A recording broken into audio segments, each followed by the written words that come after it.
আমার যত স্বর্ণ দিছিল বিয়েতে সম্পূর্ণ চুরি করে নিয়ে যায়, বন্ধক রেখে রেখে জুয়া খেলে ফেলছে। ও আমাকে কোনো কিছু রাখতে দেয় না। সোহেল রানা আমাকে যৌতুকে টাকার জন্য প্রায় সময় শারীরিক ও মানসিক নির্যাতন করে। এক পর্যায়ে আমি যৌতুকের টাকা না দিতে পারাই এবং তার অন্যায় জুলুম অত্যাচার সহ্য না করায় 2021 সালে নভেম্বর মাসে আমি তাকে তালাক প্রদান করি। সে একজন মাদকাসক্ত ও অতিরিক্ত পর্যায়ে জুয়ারি ব্যক্তি। সে প্রায় সময় আমাকে অজ্ঞাত সারে সংসারের ব্যবহৃত জিনিসপত্র অন্যান্য বিক্রি করে টাকা সংগ্রহ করে জুয়া খেলে এবং মাদক সেবন করে। আসসালামু আলাইকুম। আমি মোসাম্মদ খাতিজা খাতুন, বয়স 27 বছর।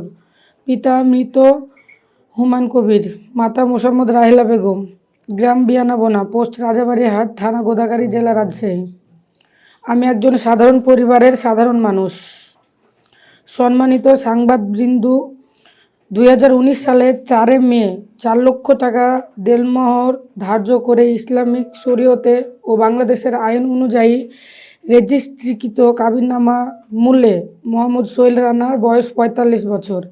পিতা মোহাম্মদ দেলজান, মাতা মোসাম্মদ আনোয়ারা বেগম। গ্রাম মুন্ডুমালা, পোস্ট মুন্ডুমালা, থানা তানোর, জেলা রাজশাহী। কর্মস্থান অফিস সহায়ক, অতিরিক্ত সিএমএম আদালত, রাজশাহী। এর সাথে বিবাহ হয়। এরপর ঘর সংসার চলাকালীন সোহেল রানার ওরসে আমার গর্ভে একটি কন্যা সন্তান জন্মগ্রহণ করে। নাম জান্নাত। বর্তমান বয়স 5 বছর। তারপর ঘর সংসার করাকালীন সময়ে সোহেল রানা আমাকে যৌতুকে টাকার জন্য প্রায় সময় শারীরিক ও মানসিক নির্যাতন করে। এক পর্যায়ে আমি যৌতুকের টাকা না দিতে পারাই এবং তার অন্যায় জুলুম অত্যাচার সহ্য না করায় 2021 সালে নভেম্বর মাসে আমি তাকে তালাক প্রদান করি। পরবর্তীতে সে তার ভুল বুঝতে পেরে পুনরায় 2022 সালে 26শে ফেব্রুয়ারি আমাকে রেজিস্ট্রি কাবিননামায় মূল্য 4 লক্ষ টাকা দেনমোহর ধার্যে বিবাহ করিয়া ঘর সংসার করাকালীন সময় দ্বিতীয় কন্যা আইমান, বর্তমান বয়স 9 মাস, জন্মগ্রহণ করে। সে একজন মাদকাসক্ত ও অতিরিক্ত পর্যায়ে জুয়ারি ব্যক্তি। সে প্রায় সময় আমাকে অজ্ঞাত সারে সংসারের ব্যবহৃত জিনিসপত্র অন্যান্য বিক্রি করে টাকা সংগ্রহ করে জুয়া খেলে এবং মাদক সেবন করে। গত 21শে জুন 2024 সালে আমার দ্বিতীয় কন্যা সন্তান আইমান, যাহার শয়ন কক্ষে ঘুমিয়ে থাকা অবস্থায় আইমানের গলায় থাকা 8 আনার স্বর্ণের চেন, যার বর্তমান বাজার মূল্য প্রায় 50,000 টাকা, চুপিসারে খুলে নিয়ে যাওয়ার সময় আমার একক মেয়ে জান্নাত দেখতে পেয়ে চিৎকার করে আমাকে জানায়। আমি তাতে বাধা দিলে সে আমাকে গালিগালাজ ও মারধর করে বাড়ির বাইরে চলে যায়।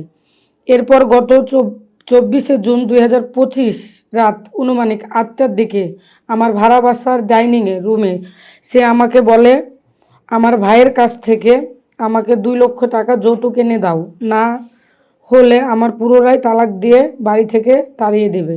আমি প্রতিবাদ করা মাত্র আমাকে উপচাপড়ে চর, থাপ্পড়, লাথি, পায়ের স্যান্ডেল দিয়ে এলোপাথারি মারধর করতে থাকে। তারপর স্যান্ডেলের আঘাতে আমার গলার বাম পাশ ও নাক মুখে লেগে রক্তাক্ত আহত করে। আমি মেঝেতে পড়ে যাই। এরপর আমি উপায়ন্তর না পেয়ে আমার ভাইদের সংবাদ দিলে তিনি আমাদের ভাড়া বাড়িতে আমাকে অসুস্থ অবস্থায় দেখে এবং তাকে ঘটনার বিষয় জিজ্ঞাসা করলে সে জানায় আমাকে যৌতুকের হিসাবে 2 লক্ষ টাকা দিতে হবে, না হলে আমি আপনার বোনকে নিয়ে ঘর সংসার করব না। এক সময় রাগান্বিতভাবে অকথা ভাষায় গালিগালাজ করতে থাকিলে এবং বলে, আমি কোর্টে চাকরি করি, আমার কিছু করতে পারবি না।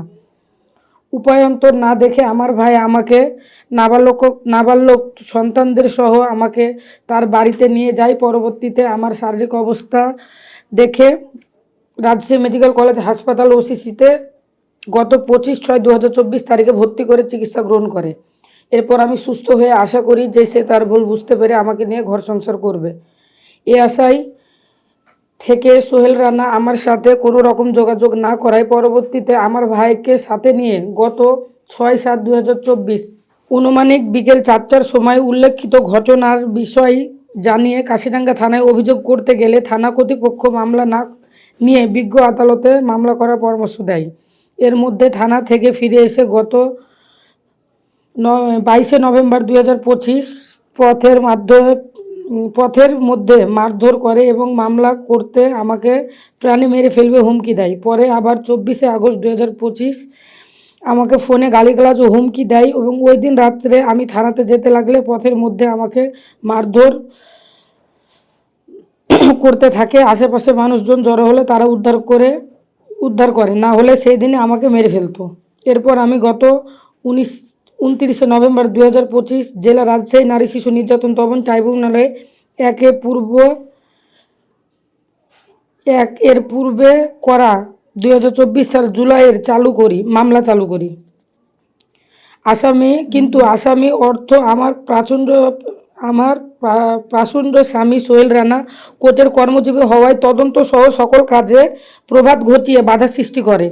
একরকম অসহায় অবস্থায় আমি আমার 2 সন্তানকে বিচারহীন ও নিরাপত্তাহীন দিন কাটাচ্ছি। সম্মানিত সাংবাদিক ভাই ও বোন, একমতা ব্যবস্থায় আপনাদের মাধ্যমে আমার সর্বশেষ চাওয়া, আমি যেন আমার প্রতি সমস্ত অন্যায়ের ন্যায্য বিচার পাই এবং আমার প্রাচণ্ড স্বামীর বিচার চাই। পুলিশ যেন আমাকে প্রয়োজনীয় নিরাপত্তা প্রদান করে এবং কোর্টে করা মামলাটি কোনো রকম প্রভাবিত না হয়ে আমার ন্যায় বিচার নিশ্চিত হয়, সেদিকে যথাযথ কর্তৃপক্ষের সুদৃষ্টি থাকে। তাহলে আমি আমার ছোট ছোট নিষ্পাপ 2টি সন্তানকে নিয়ে নিরাপদ এবং সুখে স্বচ্ছন্দে জীবন কাটাতে পারি। যে মামলাটা আমি করছিলাম, উনি জুয়া খেলে প্রায় 4 লক্ষ টাকা মতো ঋণগ্রস্ত হয়ে যায় এবং ফাঁকা চেক দিয়ে দিয়ে মানুষের কাছ থেকে টাকা নিয়ে জুয়া খেলে এবং তারপরে সে বাসাতে চলে আসে এবং তার যাদের সাথে জুয়া খেলে তারা খুব ভালো করে জানে যে তার শ্বশুরবাড়ির অ্যাবিলিটি ভালো। তখন তারা আমার ভাড়া বাসার সামনে এসে চিৎকার করে এবং বলে যে টাকাগুলো যদি তাদেরকে না দিই তাহলে তারা চেকের মাধ্যমে মামলা করবে। তখন আমি বিষয়টা রানা ভাই নাজির কোর্টের পেশকার উনারে জানার পরে উনি তখন আমার হাজব্যান্ডে গালিগালাজ করে এবং আমাকে বলে যে তুমি যেভাবে হোক এটাকে থামাও, টাকা পয়সা দিয়ে থামাও। তা আমি অতীতে অনেক টাকা পয়সা তারে দিচ্ছি, অনেক টাকা পয়সা, আমার পরিবারকে আমি ধ্বংস করে ফেলছি। আমার যত স্বর্ণ দিছিল বিয়েতে সম্পূর্ণ চুরি করে নিয়ে যেয়ে বন্ধক রেখে রেখে জুয়া খেলে ফেলছে। ও আমাকে কোনো কিছু রাখতে দেয় না। তো আমি এই বিষয়টা অস্বীকার করি যে আমি এটা শোধ করতে পারবো না। তখন সে আমার এমনভাবে মারে, আমার নাক মুখ ফাটিয়ে রক্তাক্ত অবস্থায়, আমার কাছে সে ছবিও আছে, আপনারা চাইলে আমি দেখাতে পারি, মানে একবারে রক্তাক্ত অবস্থায় মারধর করে আমাকে বাড়ি থেকে বের করে দেয়। এবং কোর্টে আমি যখন সুস্থ হওয়ার পরে কোর্টে যখন আমি যাই তখন অফিস সহকারী বাসার আর ওলি পেশকার সহকারে ও আমাকে ওখানেও মারধর করে এবং কোর্ট পুলিশের হাতে তুলে দেয় যে আমি পরকীয়াতে লিপ্ত, এর জন্য ও আমাকে এভাবে মারধর করছে। পরে কোর্ট পুলিশগুলো আমারে বলছে যে ছি ভাবি, আপনি এর প্রতিদিন ভাত বয়ে নিয়ে না খাওয়ান আর এর জুয়ার আপনি জরিমানা দেন, আপনি এদেরকে ডিভোর্স দিয়ে দিতে পারেন না। তারপরে সে একের পর এক ফেসবুকে ছবি ছাড়তেই থাকে পরকীয়া বিষয় নিয়ে। তার জুয়ার লোন আমি শোধ করতে চাইনি বলে। এই যে নারী শিশু মামলা, উনি কোর্টের স্টাফ, উনি তো মামলা সম্পর্কে ভালোই জানে। তখন উনি কিছু ফ্রেন্ড সার্কেলসকে নিয়ে এসে ভুল বুঝতে পারি বলে আবার সংসার করবো বলে আসার পরে 3-4 মাস সংসার করার পরে আবার সে জোয়াতে জড়িয়ে যায় এবং বারবার সে একই পদ্ধতি নেয়, ফাঁকা চেক দিয়ে দিয়ে মানুষের কাছ থেকে টাকা নেয়। অভিভাবক বলেন যদি, হ্যাঁ, রাজপাড়া থানাতে ও যখন বারবার মারধর করে রক্তাক্ত করে ফেলে, এই যে এভাবে আমার মারধর করে, আপনারা একটু দেখেন কাইন্ডলি। জুয়া খেলে এসে যখন ঋণগ্রস্ত হয়ে কিভাবে মারে, মানে নাক মুখ দেখে মারে না, ও এভাবে আমাকে ও মারে। না, এখন আমরা 8 মাস থেকে আলাদা থাকি। আমরা 8 মাস থেকে আলাদা থাকি। এখন আমার প্রশ্ন হলো, সে পরকীয়ার যে কথাটা আপনাদেরকে বলি আমি, ও পরকীয়া বিষয়ে যে সব ছবিগুলো ফেসবুকে ছাড়ছে সেটা আমার জন্য মানহানিক ব্যাপার। কারণ আমার মেয়ের বয়স 5 বছর, আমার মেয়ে মিশন স্কুলে পড়াশোনা করে, আমার মেয়ে স্কুলে যায়, তাকে টিউশনিতে আসে, আমি আমার মেয়েকে নিয়ে বাড়াই, মানুষ আমাকে উল্টাপাল্টা কথা বলে। কোর্টে মামলার কারণে আমি কোর্টে গেলে মানুষ আমাকে ধরে বলে যে আপনি একে পরকীয়াতে লিপ্ত, অথচ তার কোনো প্রমাণ নাই যে আমি পরকীয়াতে লিপ্ত। আমি তখন তারে বলছি যে আমি যদি পরকীয়া করে থাকি তাহলে তারে প্রমাণ দিতে বলেন। বাধ্যকতা আমি কাশিডাঙ্গা থানায় রাজপাড়া থানাতে একটা জিডি তো না, অভিযোগ করার পরে উনারে দেখা পাঠার পরে এই যে এভাবে উনি ফেসবুকে ছবি ছাড়ছে পরকীয়ার ব্যাপারে। ও যে ওনার আইডিও দেখেন, সোহেল রানা নাম আছে, আর বিভিন্ন বাজে বাজে গানে। এখন বাজে বাজে গান যদি শোনাই মানুষে হাসবে। যে এই যে একটা সাপোজ আপনাদের শোনাই, এভাবে ও ফেসবুকে ছবি ছাড়ছে। তো পরকের বিষয় নিয়ে, তো বিষয়টা আমি যখন রাজপাড়া থানাকে জানালাম তখন ওরা একটা অভিযোগ নিয়ে তাদেরকে ডেকে পাঠায় তাকে, এবং সে থানাতে ভুল স্বীকার করে যে এর পরবর্তীতে আমি এটা আর করবো না। ঠিক তার 2 মাস পর সে আবারও আপনার ফেসবুকে ছবি ছাড়া শুরু করে, আপনার মেবি 5 থেকে 6 মাস আগে। আর লিসেন আবার 5 তারিখে, গত মাসের 5 তারিখে আমি আবার একটা জিডি করছি সাইবার ক্রাইমে, মানে উনি যখন থামছে না, আমার আত্মীয় স্বজন বা আমি তো একটা রাজশাহী কলেজে পড়াশোনা করি, পিভিএস করতেছি, আমার কলেজ সার্কেস বা আমি 5টা বাচ্চা পড়াই বা আমি যে সোসাইটিতে থাকি সবাই তো আমাকে খারাপ চোখে দেখছে। আমি বাধ্যগত লিসেন 5 তারিখে আবার গত মাসের 5 তারিখে রাজপাড়া থানাতে জিডি করি।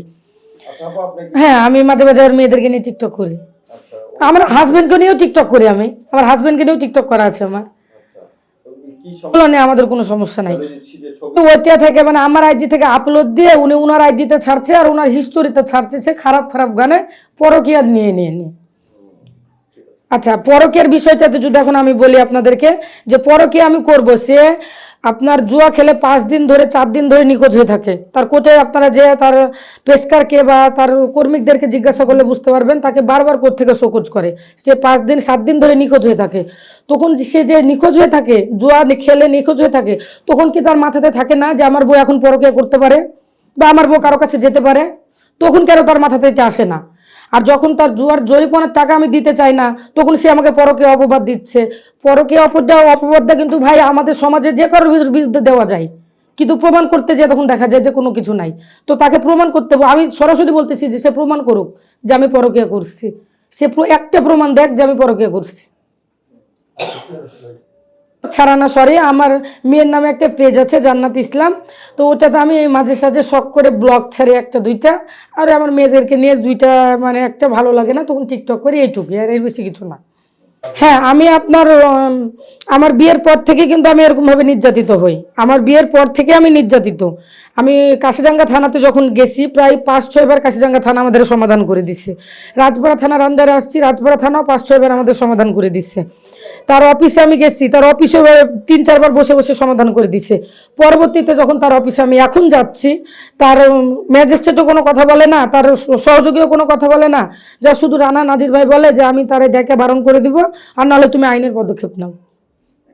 সে সম্পর্কে মানে তাদের সাথে আমাকে কোনো যোগাযোগই করতে দেয় না। আমি জাস্ট কথা বলতে গেলে আমাকে পিওনেরা ওখান থেকেই বলে যে আপনার সাথে কোনো কথা বলতে দেওয়া যাবে না, ভিড়তে দেয় না, মানে আগে থেকে উনি বলে দেয়, উনি আগে থেকেই বলে দেয়।